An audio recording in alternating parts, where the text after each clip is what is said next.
હાલો મિત્રો, નમસ્કાર. હું છું દેવેન્દ્ર શાહ. કરંટ ટોપિક્સમાં આપનું સ્વાગત છે.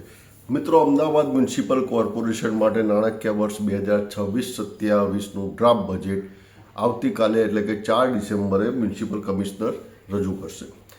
એક શક્યતાઓ એવી છે કે ચૂંટણી આવી રહી છે, કોમનવેલ્થ ગેમ્સ છે, એટલે તેને ધ્યાનમાં રાખીને જે બજેટ તૈયાર થશે તે બાબત નિર્વિવાદ છે. સાથે સાથે કમિશનર સાહેબની જે કાર્ય પદ્ધતિ રહી છે છેલ્લા એકાદ વર્ષમાં જે જોઈએ છે, 1 વર્ષ પૂર્ણ થવા આવ્યું તમને, તો તેઓ મોટેભાગે green coverage, dust free city, pollution free city આ બધા તરફ થોડું વધારે ધ્યાન આપે તે તેમ માની શકાય છે. આ ઉપરાંત રોડ, રસ્તા, બ્રિજ તેની પર પણ વધારે બજેટ ફાળવવામાં આવે તેવી ચર્ચા પણ થઈ શકે છે. હવે જોઈએ કે આગામી વર્ષમાં એટલે કે નાણાકીય વર્ષ 2026-27માં કમિશનર સાહેબનો મુખ્ય હેતુ છે ગ્રીન કવરેજનો, અને તેના માટે ચાલુ વર્ષમાં જે 4 મિલિયન ટ્રીસનો ટાર્ગેટ ક્લિયર કર્યો છે તેની સામે આવતી વખતે 5 મિલિયન ટ્રીનો ટાર્ગેટ આપવામાં આવશે. મતલબ કે 50 લાખ રોપા લગાવવા માટેનો ટાર્ગેટ આપવામાં આવશે. સાથે સાથે રોડ રસ્તા પર હરિયાળી આવવા માટે સેન્ટ્રલ વર્ચ અને તેની આજુબાજુના લોકેશનોમાં પણ ગ્રીન ટ્રી લેશે. આ ઉપરાંત જે અત્યાર સુધી આપણે જોયું છે કે જે ગ્રીન કવરેજ છે પશ્ચિમ તરફ વધારે, જ્યારે પૂર્વ તરફના પટ્ટામાં ઉત્તર ઝોન, પૂર્વ ઝોન, દક્ષિણ ઝોનમાં ગ્રીન કવરેજ ઓછું છે, તેથી તે તરફ સરદારનગર, નરોડા, ઈસનપુર, લાંભા, વટવા, ખોખરા આ તરફ નવા બગીચા માટે પણ કમિશનર સાહેબ ભલામણ કરી શકે છે, મીન્સ કે જાહેરાત કરી શકે છે અને નવા બગીચા ત્યાં બનાવવા માટેની વાત થઈ શકે છે. આ ઉપરાંત લગભગ 5 જેટલા ઓક્સિજન પાર્ક મિયાવાકી પદ્ધતિથી થલતેજ કે એની આજુબાજુમાં મિયાવાકી પદ્ધતિથી પ્લાન્ટેશન વગેરેની પણ જાહેરાત કમિશનર સાહેબ કરી શકે છે. કારણ કે અત્યાર સુધી તેમનું ટાર્ગેટ મીન્સ કે તેમનું કાર્ય પદ્ધતિ છે તે મુજબ. બીજું, કમિશનર સાહેબના બજેટમાં આ વખતે જોઈએ તો જેટલી સિટીની મેઇન એન્ટ્રી છે એ બધા એન્ટ્રી ગેટરના રોડ, રસ્તા એ આકર્ષક અને બ્યુટિફિકેશનવાળા તૈયાર કરાશે તેમ માની શકાય છે, અને તે પણ એક પ્રકારના આઇકોનિક રોડ હશે તેવા જ રહેશે. આ ઉપરાંત અમદાવાદ શહેરમાં નવા 7 થી 8 સ્થળોએ લગભગ આઇકોનિક રોડ બનાવવા માટે પણ કમિશનર સાહેબ જાહેરાત કરી શકે છે. બીજું મેં જે અગાઉ આપણને કહ્યું કે ડસ્ટ ફ્રી અને પોલ્યુશન ફ્રીની જે વાત છે, એટલે ડસ્ટ ફ્રી રોડ પણ બનાવવામાં આવશે તે બાબત પણ ચોક્કસ છે. છેલ્લા ઘણા 2 મહિનાથી જે એક ચર્ચાનો વિષય સારો રહ્યો છે શહેર માટે તે છે દક્ષિણી મણિનગરનું રેલવે ફાટકનું ફ્લાયઓવર.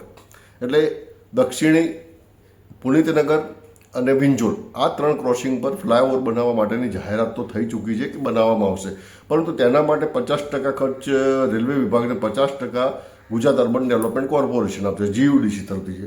એટલે આ 3 ફ્લાયઓવરની જાહેરાત કોર્પોરેશનમાં ખર્ચ પડવાની નથી, તેમ છતાં બજેટમાં કમિશનર સાહેબ કરે છે કે કેમ તે એક જોવાનું રસપ્રદ રહેશે.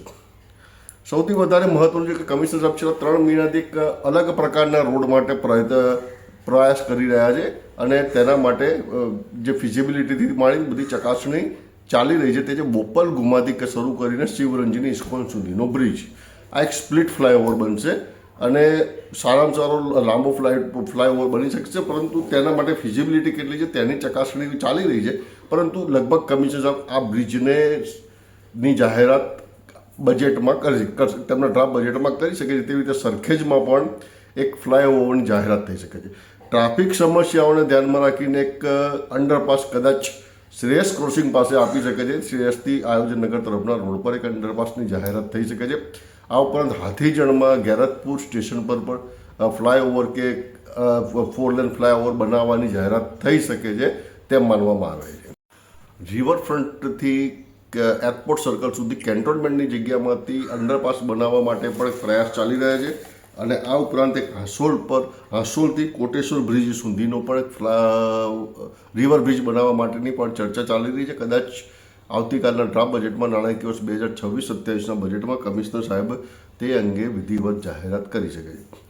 આ ઉપરાંત આ વર્ષે જે રીતે બ્રિજમાં તિરાડો પડી કે બ્રિજ થોડાક નુકસાન થવું, બ્રિજને જર્જરિત થવા તેવા અનેક કિસ્સા બહાર આવે છે, જેને કારણે કમિશનર સાહેબ બ્રિજ ઇન્સ્પેક્શન માટે અને તેની ફિઝિબિલિટીની ચકાસણી માટે થઈને ₹100 કરોડ ફાળવી શકે છે. તેમાં તમામ પ્રકારની ચકાસણી થઈ શકે છે તેવું માની શકાય છે.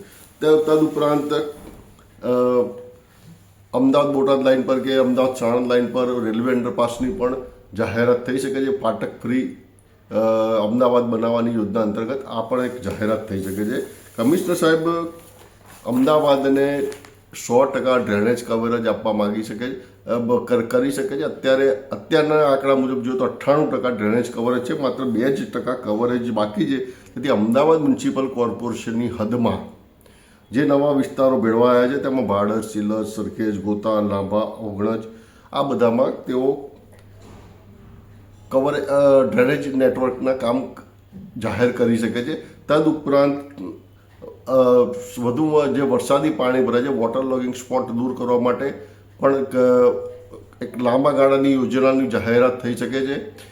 આ ઉપરાંત તળાવોના ઇન્ટરલિંકિંગ અને જે વર્લ્ડ બેંકમાંથી જે લોન મળવાની છે તેમાંથી રિહેબિલિટેશનના કામ પણ થઈ શકે છે. એક મારા અનુભવ મુજબ હું જણાવું તો તમને કે અમદાવાદમાં કમિશનર સાહેબ જે કામ કરી શકે છે તેમાં 10 કરતાં વધુ લેકફ્રન્ટના ડેવલપમેન્ટ માટે કામ કરી શકે છે. એમાં ખોડિયાર, દયાવાન, મહાલક્ષ્મી, લક્ષ્મીપુરા, ચંડોળા, સોલા તળાવ વગેરે આવી શકે છે. અને તળાવ ડેવલપમેન્ટ માટે પણ કામ કરશે, જેમાં ઈશનપુર, વટવાનું મહાલક્ષ્મી તળાવ કે વાનરવટ તળાવ છે, ચંડોળા તળાવ છે, આ બધાના ડેવલપમેન્ટ માટે પણ ચર્ચા થઈ શકે છે અને જાહેરાત થઈ શકે છે.